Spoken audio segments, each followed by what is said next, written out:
Well, good evening, folks. Welcome to our last speaker series event for the year for the Provo City School District.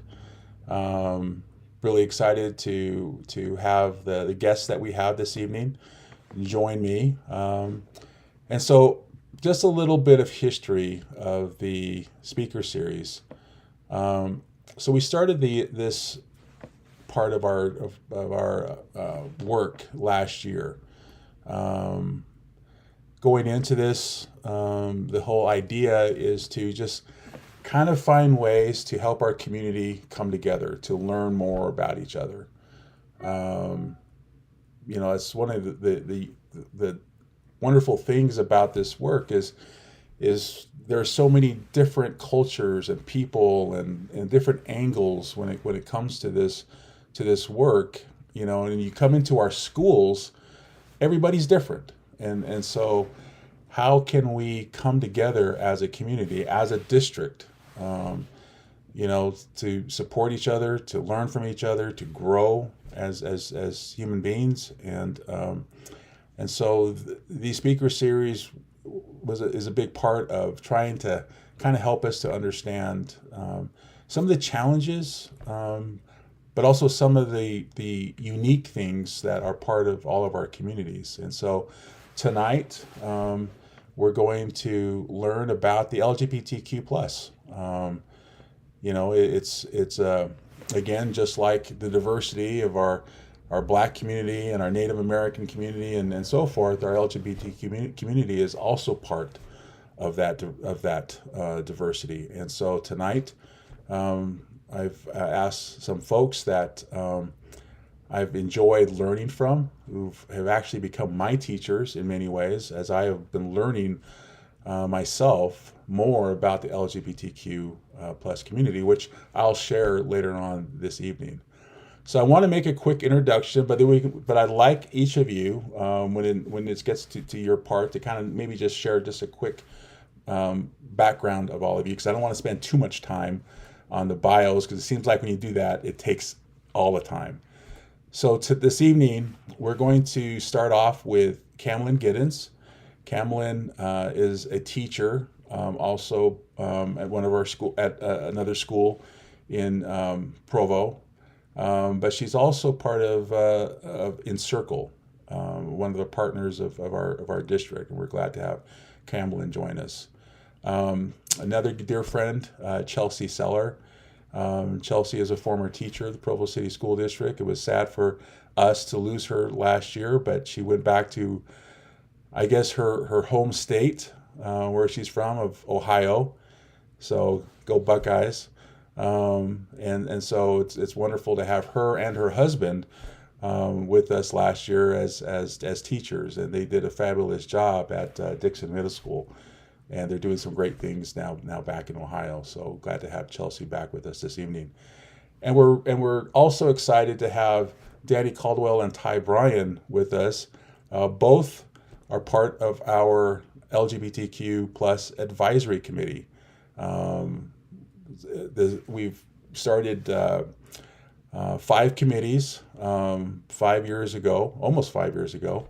That connected to our Title VI committee that the district had already had, our Native American committee. So we have 6 advisory committees now that help us as a district to better understand the unique diversity that we have in our district. So we have a committee for our LGBTQ plus, our Native American, our Latino, our Black advisory committee, our Asian, and our Pacific Islander. So those are the 6 advisory committees that we have. And a 7th one that a lot of folks don't know about, that I want to just kind of share with you, we actually have a diversity and equity community council. This council has been in place for 4 years now, and this is a group of leaders from here in Provo, from various nonprofits, parents, some of our key leaders here in our district, and representatives from UVU and BYU. So we have about 28 folks that are part of this council as well. So a lot of movement, a lot of different things that we have in place here for our district to kind of help us to better understand the diversity here in our community. So without further ado, let's go ahead and start the evening off. And so Camlin, you get the honor to get the evening rolling. And like I said, you and I, we've known each other for a couple of years now. And I want to say that I think what really gave me an eye-opening night was when myself and a couple of folks from the leadership of our district came to Encircle and went through one of the trainings. And so, like I said, I'm going to share a little bit of that experience when I do my part, but it really opened my eyes. And I think that was kind of the start for me in my journey of understanding at least somewhat of the various challenges and just the overall LGBTQ plus community, something that I didn't know a whole lot about. So I'm glad that you can join us tonight and maybe, and give a brief kind of a understanding for those that are watching this evening. And so I will turn the time over to you. Okay, thank you so much, Brian. So honored and excited to be here.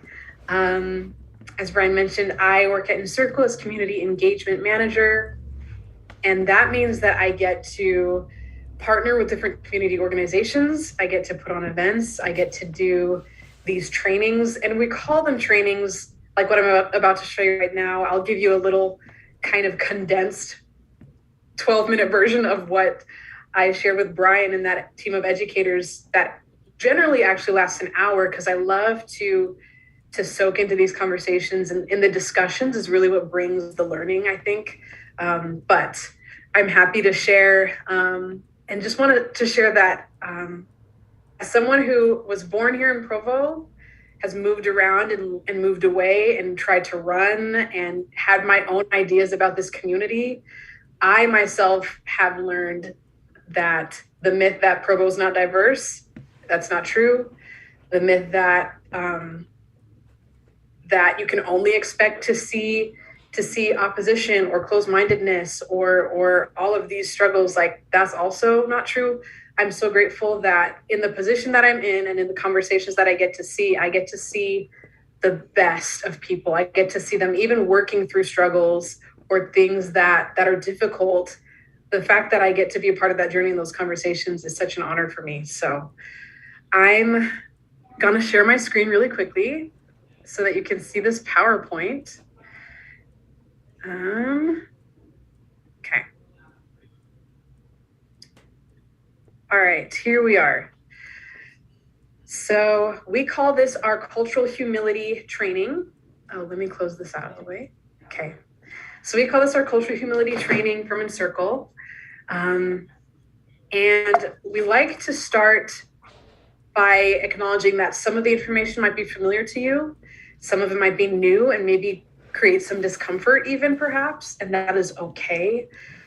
We won't have a question and answer session here, but if you would like to reach out to us to continue discussing these things, I'm happy to offer my information. But even finding hopefully a loved one in your home space to discuss these things with, we would love to facilitate these conversations to talk about this more. This is one of my favorite topics. So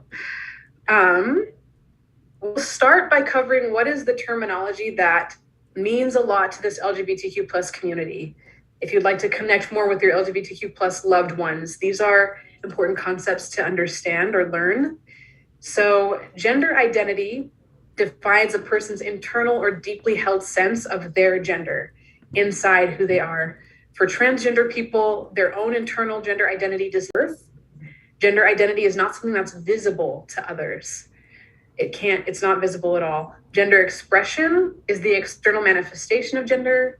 It can be expressed through a person's name, pronouns, clothing, haircut, behavior, voice, Kristen, or body characteristics.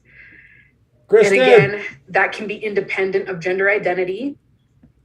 Sexual orientation is an individual's enduring physical or romantic or emotional attraction to members of the same or opposite sex. So this includes lesbian, Kristen! gay, bisexual, or even heterosexual or straight orientations. And sex, in our conversations when we hear that word, it's a classification of a person as male or female. Hey, it stopped At birth, streaming. infants are assigned a sex, stopped and it's usually on based on the YouTube. appearance of external anatomy. This is what's written on the birth certificate. But actually, a person's sex is a combination of bodily characteristics that includes things we can't see, like chromosomes, hormones, internal and external reproductive organs, and secondary sex characteristics. I wonder if it's because there are a couple of other terms that you might hear that are not on this slide. Terms like cis, CIS, or cisgender. That defines a person whose internal gender identity matches what they were assigned at birth. So my name's Camlin, my pronouns are she or they, my internal identity is female and I present as female, so I'm a cisgendered woman. Another term that you might hear us use is queer, and I know in different times and places that word might bring up different reactions, but in this community today, the LGBTQ plus community, that term is used as an umbrella term. We've reclaimed it. It's generally not offensive. I tend to not use that word until I hear someone use it to define themselves first, and then I know it's safe. But largely, I've heard it be embraced in this community. So I want to start by sharing just some stories from parents. At Encircle, we get to hear from and gather and learn from parents who are trying to walk beside their youth as they are coming out or navigating what their identity is. And so a lot of the information in this slide is taken either from research that we've found, but also from our pamphlet, When Parents Come Out. And so for parents that might be watching this, I want to share that you might never expect your child to change their identity or experience a mental health crisis. And so if it's not being talked about in the home now, maybe you might think we can wait to talk about it until later. However, when you prepare now, it can create stronger bonds instead of difficult memories that parents or teens have to work through later. Some parents have found that this experience of a child coming out and you walking beside them together is an experience that brings them closer and also strengthens them and makes room for differences however they occur in the family. So the principles that these parents learn will directly carry over if they suddenly learn that their child is neurodivergent, or if their child doesn't want to go to college and wants to study art, or so on and so on and so on. Diversity is going to present itself in your children or in your students if you're a teacher in a lot of different ways. So what these parents have learned, one of the big ones is the art of listening. One of the most important things that a parent or educator, I say, might do to set the stage for future conversations is by being open to listening to understand, not listening to debate or come up with a response or things like that. I have one quote from a parent that I wanted to share. I asked this parent a turning point in their relationship with their child. And Gwen said, a turning point for me as a parent was when my son told me, Mom, every time I talk to you, I lie. I tell you what you want to hear. I can't be myself around you. So you have a choice now. I can keep lying to you. And when I turn 18, I'll leave you and live the life I want to live. And you'll never know my partner and our kids, or you start listening to me. Gwen said, when he said that, I thought, oh, wait, that's how I felt about my parents. I never wanted to be like that. I want a closer relationship than what I had with my parents. So that's from Gwen from Salt Lake. So a lot of parents in our community, a lot of what lights kind of a fire in this passion to support their LGBTQ plus child is when they learn how at risk our LGBTQ community is. There are millions of young LGBTQ people growing up in places where they feel rejected, isolated, and ashamed to be themselves. And those feelings, those emotions of being rejected, isolated, or ashamed, that will put anyone at risk for poor mental health. or suicidality, whether you're straight or not, we just find that the reactions to their queer identity increases these feelings and therefore increases the risk of poor mental health or suicidality. And we have some numbers to show that. In Utah, we got these numbers from the American Foundation on Suicide Prevention. In Utah, suicide is the first leading cause of death for individuals ages 10 to 24, and it's the second leading cause of death for individuals ages 25 to 44.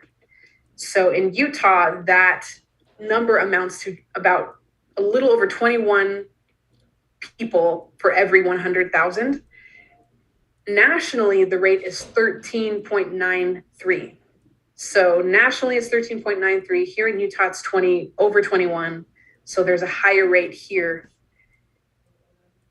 Among our LGBTQ plus youth, these are numbers we got from the SHARP survey that it was administered in Utah districts. So 35.1% of queer youth reported feeling often or always isolated. And that is compared to 15.5% who were heterosexual. So 15% versus 35.1. I'm coming over to the 64.6% of transgender or other folks reported feeling sad or hopeless for 2 or more weeks in a row during the past year, compared to 28.1% of individuals who were cisgendered. 54.6% of transgender or other folks reported seriously considering suicide in the last 12 months. That's, again, over half, compared to the 16% of cisgender students who seriously considered suicide. And then finally, queer youth who reported serious consideration of suicide in the past 12 months was at 41.7% compared to 15.4% for heterosexual individuals. So you can see the link to the SHARP survey down there. One of the unfortunate things is that, well, one, looking at these numbers, how incredibly high they are. Two, how with research in the LGBTQ plus community, I personally always assume that they're a little higher because not everyone knows that they're LGBTQ yet, or some people are still in the closet and maybe scared to say that for a survey. This survey was not administered in certain rural communities here in Utah, didn't even receive this survey. So we're already missing out on so much information that could unfortunately make these numbers even higher. So I want to share more in a domestic space. What is rejection? How is that received by an LGBTQ plus youth? There are a lot of things that we do that we don't realize are rejection. We got this research from Dr. Caitlin Ryan from the Family Acceptance Project. I'll share a little bit more specifically what rejecting behaviors are in the upcoming slides, but they found that LGBTQ people who are highly rejected by their families are 8 times more likely to attempt suicide and are 3 times more likely to use illegal drugs and 3 times more likely to contract a sexually transmitted disease. Rejection has that much of an impact on their way to live a healthy life. So what are the behaviors that this project or these researchers found that need to be avoided? What are those behaviors? Of course, physically hurting your child because of their LGBTQ plus identity. I won't read through all of these in interest of time, but you'll also see blocking access to LGBTQ plus friends, events, or resources, blaming them when they're discriminated against because of their LGBTQ plus identity, pressuring them to be more or less masculine or feminine, making them keep their LGBTQ plus identity a secret.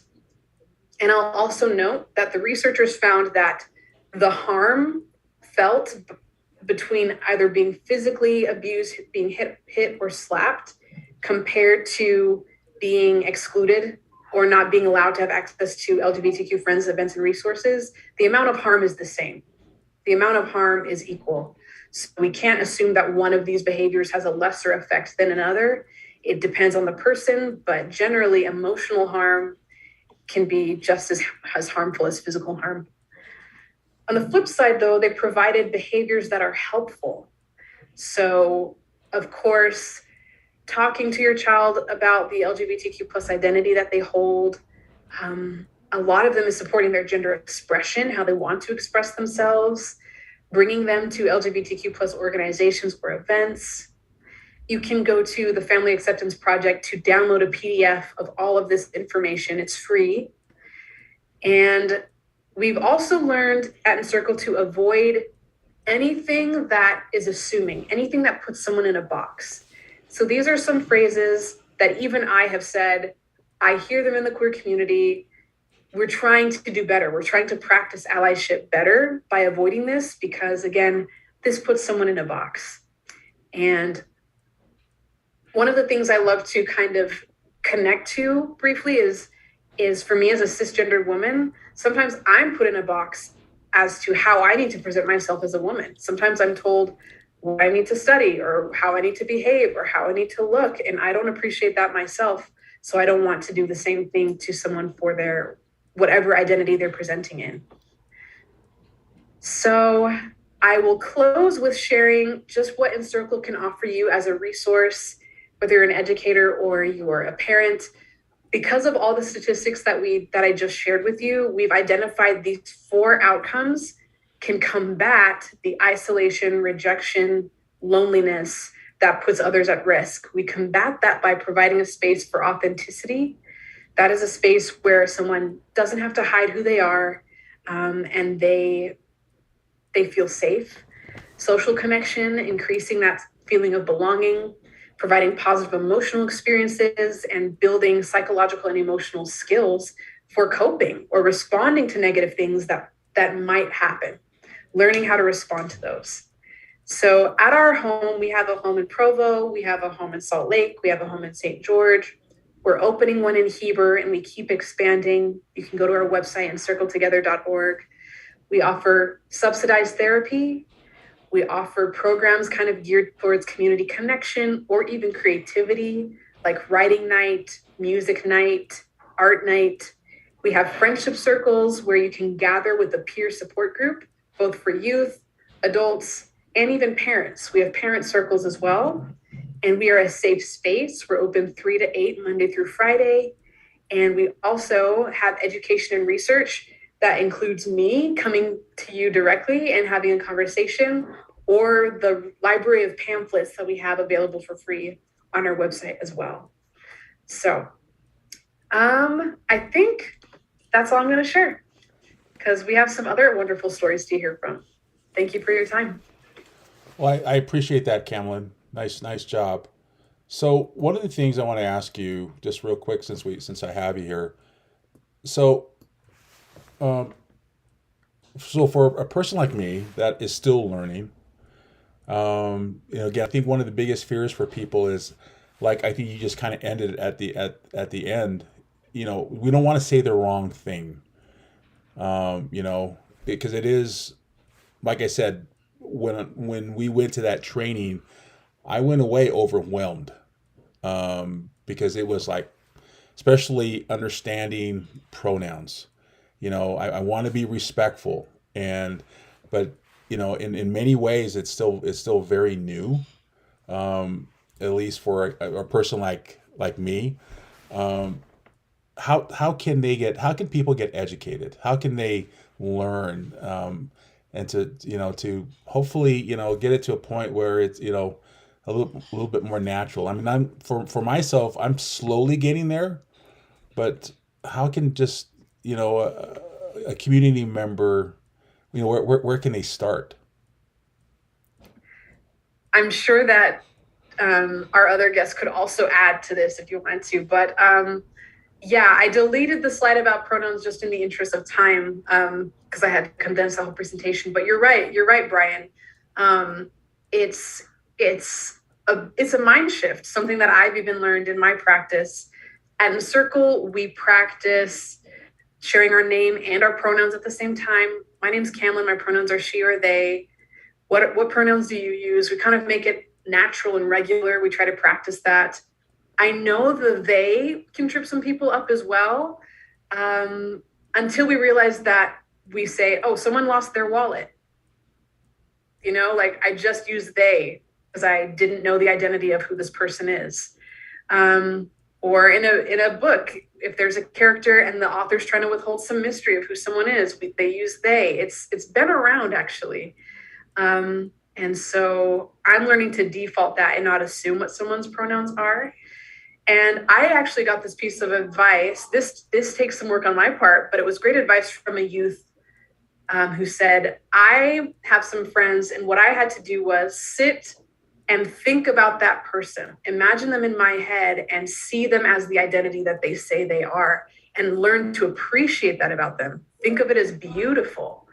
And so they literally took some mental time to imagine this person with the identity that they say they are, and that helped them. So I don't know if I directly answered your question. Of course, you can go on the internet and research what are all these pronouns. If someone shares a pronoun that's unfamiliar to you, you can offer that and be like, would you like to share more with me about either what that pronoun means? I don't need to go into the history with someone of why they chose it or when they knew. That's based on how deep our connection is. But I think youth also can tell when you're trying. So if you slip up and forget or misgender someone, if you quickly correct yourself or say, oh, I'm sorry, let me fix that, or let me say this again, or if you just take it, great if they correct you and move on. Teens can tell when you're trying and when you're not. So. Okay. Well, thank you. That's some good advice there. So I appreciate your comments and your presentation, and so I want to now transition to Chelsea, okay? Because Chelsea, I think you were a real part of helping us as a district to kind of start laying the groundwork in this, and trying to help us to, as a district, to be more inclusive towards our LGBTQ plus students, but also our employees. I think we tend to forget about that, and we don't really consider and think about being inclusive and welcoming to our staff. And so in your experience as a former employee here in the Provo City School District, I mean, what are some things that you may want to share, and maybe some advice that you can still provide us as a district that we can do better at? I'll do my best for sure. I miss Provo so much. I miss working with you guys closely so much. Just wanted to say that here at the front. I did not leave this district because of any problems, with the district diversity. That has really impressed me over the years. Just as Brian said earlier, I left because my whole family is here back in Ohio. My only brother was ready to have his first kid, and my husband and I decided this was the best move for us. But a little bit about myself before I jump into that heavy question, for people that don't know who I am. So I was hired by Provo back in 2012, in March, so barely at the end of school year. But I'm originally from Ohio, like I've said, and I moved out to Utah just kind of on a whim after college. I went, sure, we'll see how this goes, and ended up living there for 9 years. And taught in Provo for that time. And I taught art at Dixon Middle School. And like I said, it started in 2012. I got married to my spouse in 2015. And that was really when, even though I knew about my own identity, I am bisexual. I am cisgender. My pronouns are she, her. But with even knowing that, it was not something that I really thought about as far as my teaching. It was always something where it was I would love to see a district that's more inclusive, and this is important to me.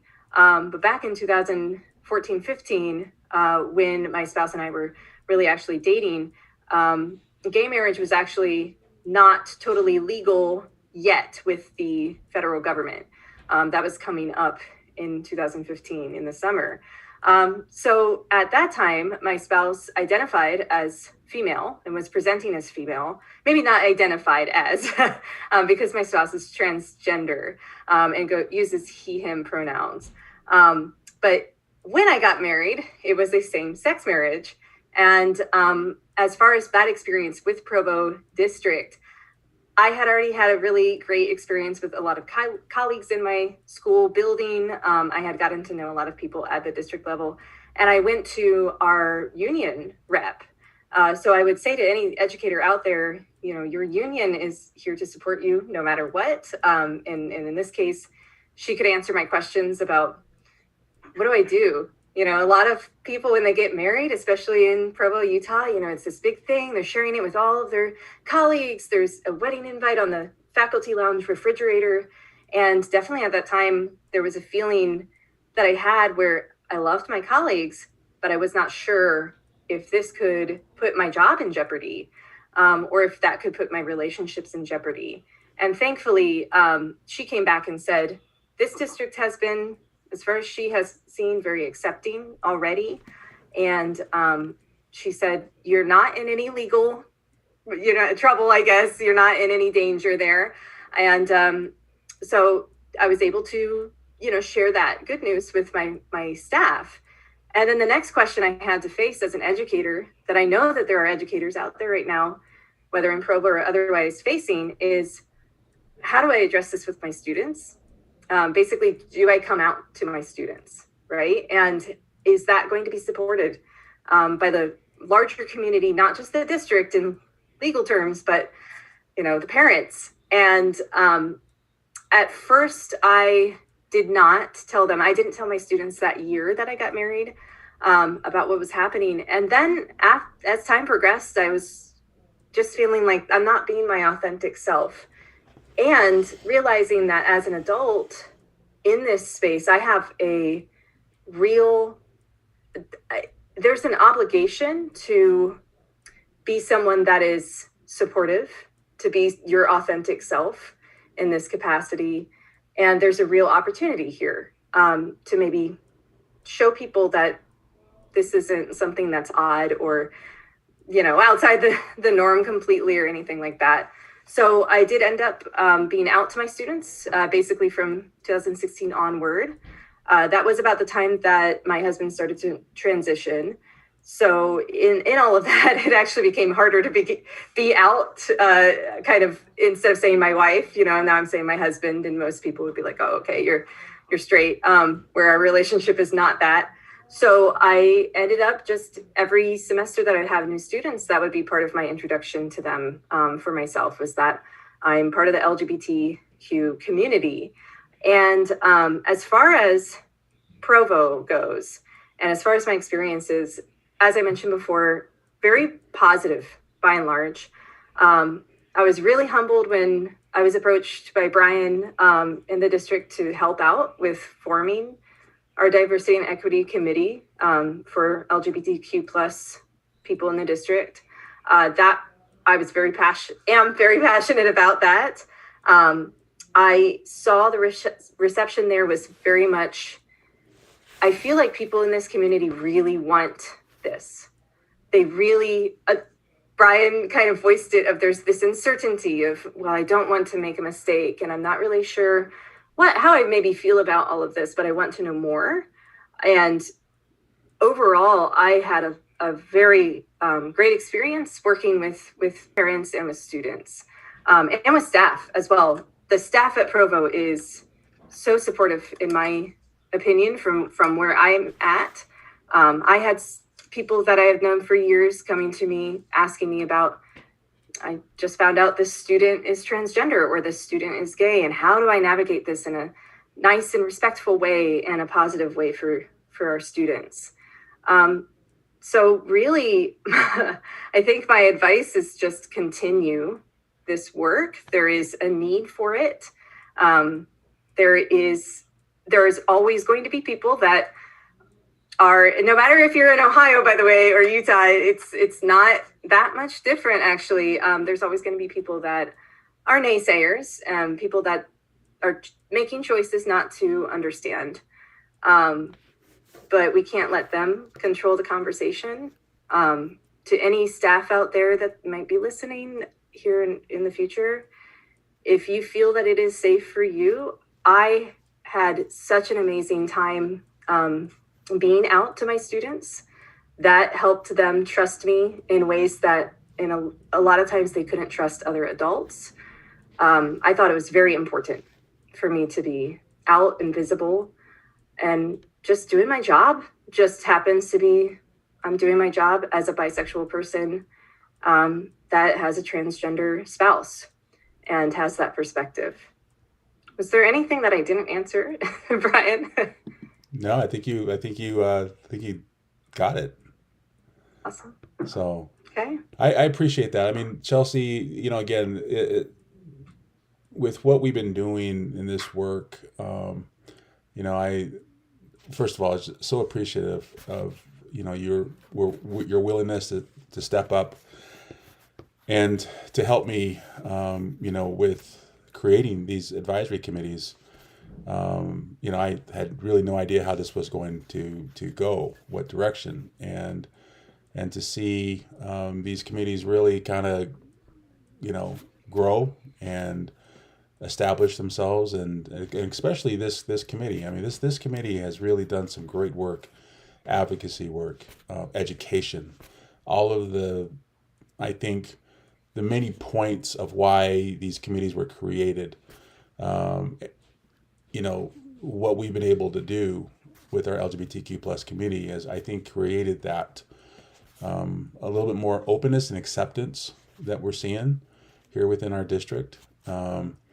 But I'm going to go back to, again, I know you're a very humble person, but you were willing to help, and I appreciate that. I appreciate you helping me learn about the community, and I still have a long ways to go, but you're willing to learn. I'm willing to learn. That's the key. And the patience, and really kind of just the respect. I mean, that's one thing that and I'll share a little bit more about that.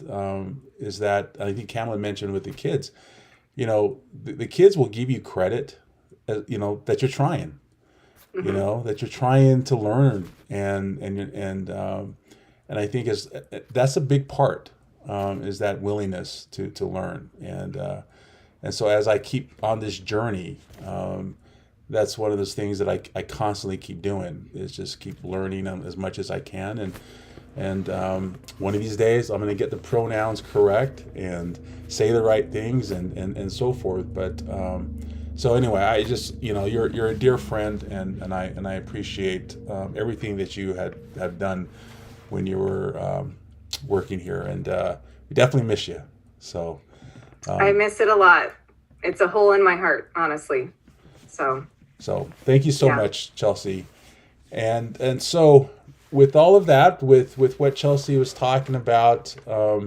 Support and things that we need to look at again, and then also adding on to Camlin, having parents involved is so critical to this work, and so we're very fortunate tonight to be able to have Danny and Ty join us, and this is the first year that you've been part of the advisory committee.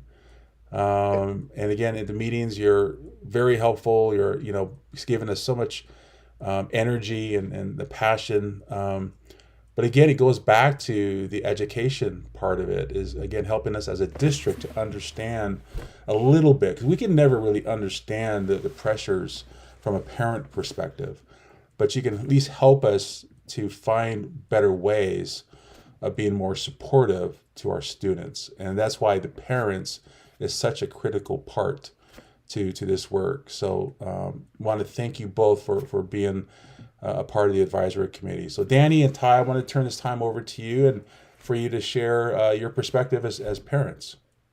Yeah. So thank you, Brian. As I said, my name is Danny Caldwell. I use he, him pronouns. And my name is Ty Bryan, and I use he, him pronouns as well. And you said, professionally, I work as a mental health therapist. I work with juvenile justice services. I work a lot with the Zero Suicide Prevention within JJS. Big part of what I do. And I'm a banker by profession. I'm a region president at Zions Bank. And Cameron, I do have to say, I'm so impressed with the work that you do at Encircle House. I've never been to an Encircle House, and recently, it's been a few months ago actually, I toured the house here in Salt Lake with some of the senior management team at Zions Bank, and I was just so impressed with the work that you do. So thank you for that. I know that our institution has partnered with Encircle on a few different things, and one of our executives is a board member there, and I learned all of this on my tour, and I'm again so appreciative of the work that you do. So thank you. And so Kai and I, as Brian said, we're part of the LGBTQ advisory committee, and hopefully give kind of the perspective of a same-sex parents that are in a relationship. We have children that attend school in Provo School District. We have three boys who are in elementary school, and so with that, a lot of people wonder, how there's a lot of questions about same-sex parents. How do we become parents? What who are we?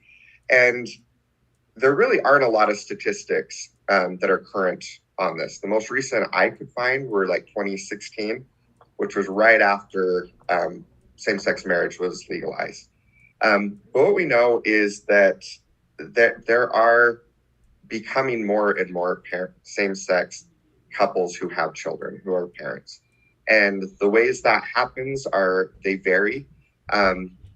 Our situation is I was in a heterosexual marriage before. A lot of times what you find is, especially in the Mountain West states and in the Southern states, Midwest states, people come out a lot later in life. And so you actually see a lot more LGBTQ parents in those states than you might on the coast, where people tend to come out a lot younger. And that's usually because they were married and had children from another marriage. So that's our situation. My kids spend half the time with their mom, and they spend half their time with us. And other ways that happens with same-sex marriage being legalized, there are more and more families that look like ours, where there are kids who sometimes they have, same-sex parents, and sometimes there's not an opposite. They have two dads. There's not a mom involved, through adoption, through surrogacy, through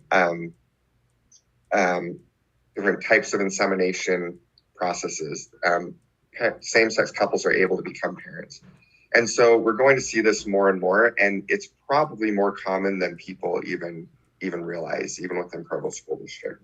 And we're friends with lots of same-sex couples who have kids in Provo School District. Well, and within that as well, there are people like me. I came out in 1999 after an LDS mission while attending BYU, and I never thought I would have children. I just did not think that was in the cards for me. And a little over 4 years ago, I met Danny, and he had 3 children. And so, as that relationship evolved, I became a stepfather. And like I said, family units like Danny said, family units are just so different. And but I think at the core of it is that word family. We all have a common goal and a common purpose, which is to raise good children and to be good citizens and foster great relationships with our children and with the communities in which we live and operate. And those family dynamics can just vary from person to person and family to family, but family's really at the core of that. And as Camlin and Chelsea both said, by and large, our family and the way our family looks has been very accepted. We don't see a lot of discrimination or problems. With that said, as part of this, we have been asked to speak a little bit to some of the difficulties that we have faced. And like I said, by and large, it has been a really a better experience, honestly, than we expected in Provo School District. But a few things that there are situations where, and a lot of it's more about our children than it is about us. Like, I don't really care what people think about me, but it's when it affects my kids that that's difficult. And I'm sure lots of people feel that way, that we want to make sure kids feel welcome in school. There have just been things like we've had situations where my son has invited people to a birthday party that have not been allowed to come because of our relationship. There have been situations where our kids on the playground hear derogatory terms, kids calling each other gay as a derogatory term, and my kids feeling like they have to stand up. We told them, we're proud of you, you don't have to do that, but saying, hey, like, that's not okay to say. And then them having to deal with that, feeling like they have to defend their family on the playground. And I will say with that, when that happened, my kids attend Sunset View Elementary. The principal, Principal Chilcoats, he stepped up and he actually went to all of my kids' classrooms and to all the 6th grade classes and talked about, what it is to be gay, and that there's nothing wrong with that. I'm going to get emotional about it because that really meant a lot and really gave normalcy to my kids' family, gave them an opportunity that they could speak and talk about their family. And I want to build on that a little bit. Again, the principal was just so welcoming of us, welcomed us into his office, asked a lot of questions to learn about our family dynamic and our family situation. We live part-time in Salt Lake City and part-time in Provo because that's where our children attend school. And initially we thought, gosh, this would probably be so much easier to raise our children in Salt Lake. But the district and the teachers and the administrators have been so open and willing to learn. We've been invited to present at a school board meeting to help the school board learn and help the district administrators learn. We've encountered problems with just school forms where it has mother, father, stepmother, stepfather, and we've been invited to help solve that issue. And so we've been so impressed with the way that the school district has responded to us and our family unit. And we found ourselves actually spending more time in Provo away from our home in Salt Lake City, which is where we work, because we've been, again, so welcomed. And the district, we've been so impressed with their willingness to embrace our family and to help our children and to learn. Yeah, like we said, there haven't been a ton of problems, and this would be for teachers that are listening. So I guess we're going to move into what can you do to help diverse families feel more comfortable and more safe. And one thing for teachers, as he said, forms. A lot of those are forms, and I know it's completely done unintentional, but when you go to fill out a form and it says mother and father, and then a lot of times we'll have a spot for step parents, but it's always stepfather and stepmother. And, we just cross out stepmother and write the name. But just things like that, just writing parent 1, parent 2, step parent 1, step parent 2. Just simple things like that. Trying to take the gender out of that makes people feel more welcome, because then they can just fill in the blanks the way that works for them. Some other things are just recognizing our own biases. We all have them. Just recognize them, that, I may feel a certain way about a certain group of people.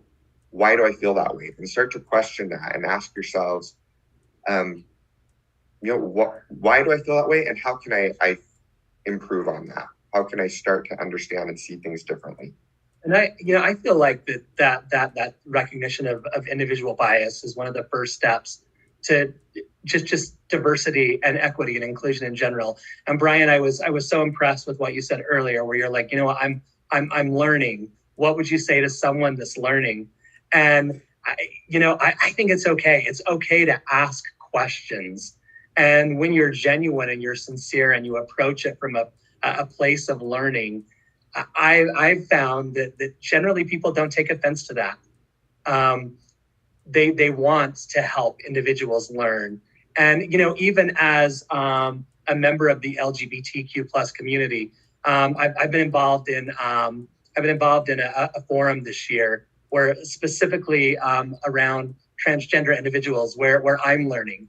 And, although I'm a member of the community, there's a lot that I don't know about things that impact individuals and subsets of a population. And I think it's okay to ask questions. If you've got a student in the classroom that is dealing with gender identity, ask questions. If you've got parents like us in your classroom community, it's okay to ask questions and to educate yourself and learn. And when it comes from a good space, people recognize that and they appreciate it. And I think that leads right into some advice that we'd give is that if you feel like, hey, I don't understand this, or I want to be supportive, but I'm worried about saying the wrong thing, get to know LGBTQ people. I'm sure Chelsea and Camlin would both agree. If someone came to you and said, I just want to understand, you'd be more than happy to talk. So just find those opportunities to meet LGBTQ people.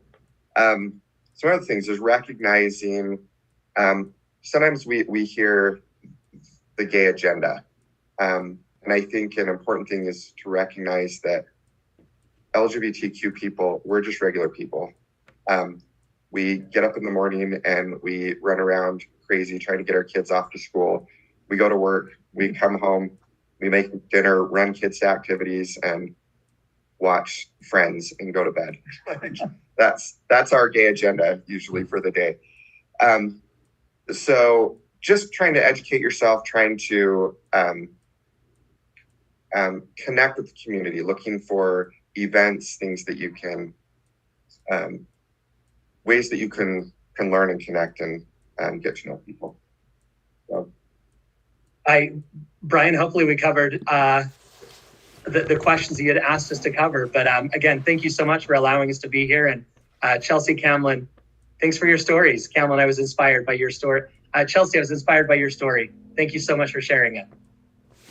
I appreciate that, Danny and Ty, and it's glad you're part of the district. Like I said, I'm so happy that you're, the impact that you've made to us as a district, is definitely moving our diversity work forward. And I appreciate your comments, which I want to build off on, which is kind of my way of bringing this evening to a close. So I want to talk about ally. What is being an ally? So for the past few weeks, and I've been thinking about this quite a bit, what I can share to the public, everybody that's watching, and how I can present this. So I'm going to admit, Ty and Brian mentioned bias. For me, it was prejudice. I had to overcome prejudice in so many different ways, and it's kind of a long story, and I could probably be here for another hour talking about how I built up to having prejudice against the LGBTQ plus community. But it was a place to where when I took this position, and it's kind of interesting because my whole career I have always advocated for youth, Native American youth. Spent many years with the Boys and Girls Club, and so always trying to advocate for Native American youth and families and Native American communities has always been my work. And when I left the Boys and Girls Club, my wife and I moved here to Provo, and this position opened, and I was hired. I realized that I had to confront many things that I had been feeling over the years, because now I'm just not representing Native American youth. I'm representing all youth. And that was also looking at myself in a very critical way and realizing that not only did I have biases, but I had prejudices. So how do I overcome that? How did I, kind of change that mentality? So in the moment I have, I'm going to kind of share with you something that affected me as a memory that I've kind of relied on when I was a boy. So I had the opportunity to spend a lot of time being the oldest grandchild in my family. I got to spend a lot of time with my grandfather, and so my grandfather used to go. He's a Hopi, and so he used to go out to the reservation, and this is down in Arizona, northeast Arizona, back in the early 70s. So the roads back then were all dirt roads. And so we don't have all the fancy pickup trucks. He had an old Chevy pickup truck. And so when you go out traveling 40 miles, 50 miles, it was pretty much an overnight trip. And so when we would go out and visit, I had many times in the evening, we'd be laying out in the couch in the back of the truck, and we would talk about just life in general. And by profession, he was a Kachina doll carver. That was what he did. He made Kachina dolls for a living. And one thing that always impressed me about my grandpa was how open he was. We would go to these shows, and some of these shows were like kind of where you build a camp, and you'll spend several days there, and people from all over the place will come and buy your artwork. And I was always impressed by how he would just go and just meet all kinds of people and bring them back to camp, ask my grandmother to make dinner or breakfast or whatever, just to total strangers, and just sit there talking to all kinds of people, and all just different race, and all just, it never really fazed him. And so the moment I had this question, I asked him, I said, Grandpa, why do you love people so much? And his response was, because that's what we're supposed to be as people. We're supposed to be loving, caring, kind people to everybody. So my grandfather was very, very proud with his Hopi culture and his tradition. And in the Hopi culture, that was a big part of who we are as people, but also in our faith. I'm a member of the Church of Jesus Christ of Latter-day Saints. So was he, and that was what he was teaching me is, Brian, that is our faith. That is who we are, and that's what we need to be. That's what we're trying to aspire, is to be a loving, kind person in this life. But he also said, someday you're going to need to figure out what that means to you. That's going to be the challenge for you in your life, is what kind of person do you want to be? What kind of father do you want to be to your children? And so when I took this position, those thoughts came to my mind again. And, when it came to the LGBTQ plus community, it was a different mindset, and I have to admit that. My faith looks at it in a different way, but I had to look at how can I be welcoming, kind, and loving, but something that kind of goes against my faith when it comes to LGBTQ plus relationships. But I realize something is that, first of all, to kind of go back on this a little bit more, which really had a significant impact on me, I have a niece who came out as a lesbian. And about 7 years ago, I think, and eventually married her wife. And So again, I had to think about this. How is my relationship going to go with my niece, which I love so much? I'm not going to turn my back on her. And then my nephew came out as gay a year later. Again, love my nephew, and I'm not going to turn my back on him. And so that was an internal struggle that I've had to kind of figure out. But then I realized, going back again to my grandfather, my responsibility as a person, as a human being, is to be kind and warm and accepting to everybody. And that's how I view this this subject matter, because I think it's a tug of war, I think, within folks here in our community. Is am I compromising my faith? Am I compromising who I am? And I realize I'm not. I am, and my beliefs are still very strong. But at the same time, I can still be accepting and caring and loving to everybody. And that's again why I look at Chelsea. I get excited when I see Chelsea, because Chelsea is a sister to me. I see Camelin, Ty and Danny. It's about in our faith, we talk about brother and sister. We address each other as brother and sister. What does that mean?